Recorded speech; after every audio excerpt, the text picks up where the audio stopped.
السلام علیکم ورحمۃ اللہ وبرکاتہ۔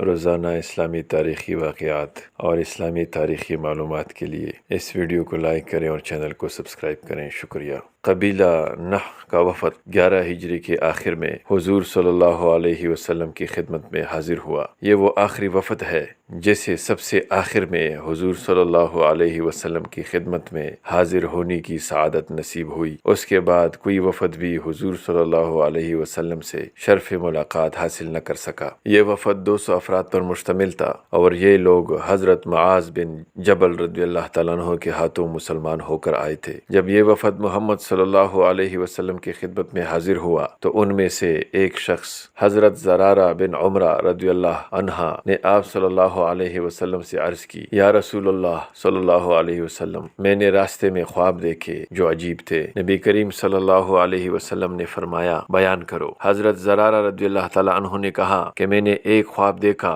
کہ ایک بکری نے بچہ دیا ہے جو سیاہ اور سفید رنگ کا ابلک ہے۔ حضور صلی اللہ علیہ وسلم نے حضرت زرارہ رضی اللہ تعالیٰ عنہ سے دریافت کیا، کیا تمہاری بیوی امید سے تھی؟ انہوں نے کہا، جی ہاں سرکار صلی اللہ علیہ وسلم، میری بیوی کو بچہ ہونے والا تھا۔ آپ صلی اللہ علیہ وسلم نے فرمایا، اس کے بطن سے خدا نے تجھے بیٹا دیا ہے۔ انہوں نے پوچھا، یا رسول اللہ، یہ ابلک ہونے سے آپ صلی اللہ علیہ وسلم کی کیا مراد ہے؟ حضور صلی اللہ علیہ وسلم نے فرمایا، میرے قریب آؤ۔ وہ قریب آ گئے تو آہستہ سے پوچھا، کیا تیرے جسم پر برس کے داغ ہیں جسے تم لوگوں سے چھپاتے رہتے ہو؟ حضرت زرارہ رضی اللہ عنہ نے کہا کہ قسم ہے اس خدا کی جس نے آپ صلی اللہ علیہ وسلم کو رسول بنا کر بھیجا ہے کہ آج تک میرے اس راز کی کسی کو اطلاع نہ تھی۔ آپ صلی اللہ علیہ وسلم نے فرمایا، بچہ پر یہ اسی کا اثر ہے۔ اس کے بعد حضرت زرارہ رضی اللہ تعالیٰ عنہ نے اپنا دوسرا خواب بیان کیا کہ میں نے نعمان بن منظر کو دیکھا کہ گوشوارے، بازو بند اور خلخال پہنے ہوئے ہیں۔ اس خواب کی تعبیر کے متعلق آپ صلی اللہ علیہ وسلم نے فرمایا، اس کی تعویل ملک عرب ہے جو اب آسائش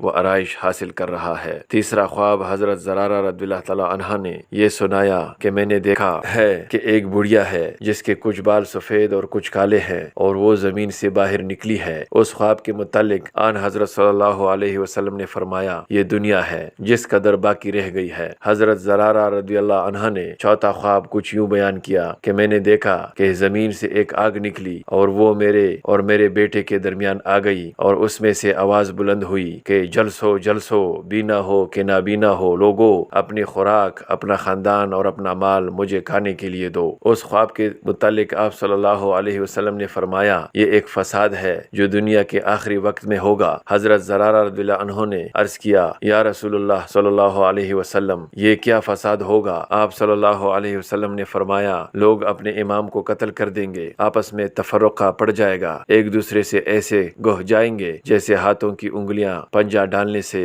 گہ جاتی ہیں۔ برا اپنے آپ کو نیکوکار سمجھے گا، مومن کا خون ندی سے بڑھ کر خوشگوار سمجھا جائے گا۔ اے زرارہ رضی اللہ عنہ، اگر تو مر گیا تو تیرا بیٹا، اور اگر تیرا بیٹا مر گیا تو اس فساد کو ضرور دیکھے گا۔ حضرت زرارہ رضی اللہ عنہ لرز گئے اور مؤدبانہ عرض کی، یا رسول اللہ صلی اللہ علیہ وسلم، دعا کیجئے کہ میں اس فساد کو دیکھنے کے لیے زندہ نہ رہوں۔ آپ صلی اللہ علیہ وسلم نے ہاتھ اٹھائے اور حضرت زرارہ رضی اللہ عنہ کے حق میں دعا فرما دی۔ اس دعا کے صدقے اس فساد سے پہلے حضرت زرارہ رضی اللہ عنہ تو خدا کو پیارے ہو گئے، لیکن اس کا بیٹا یہ فساد دیکھنے کے لیے زندہ رہا اور اس نے حضرت عثمان غنی رضی اللہ تعالیٰ عنہ کی بیعت کو توڑ دیا تھا۔ دوستو، اللہ تعالی ہمیں رسول اللہ صلی اللہ علیہ وسلم کی سنتوں پر عمل کرنے کی توفیق عطا فرمائے، آمین یا رب العالمین۔ السلام علیکم ورحمۃ اللہ وبرکاتہ۔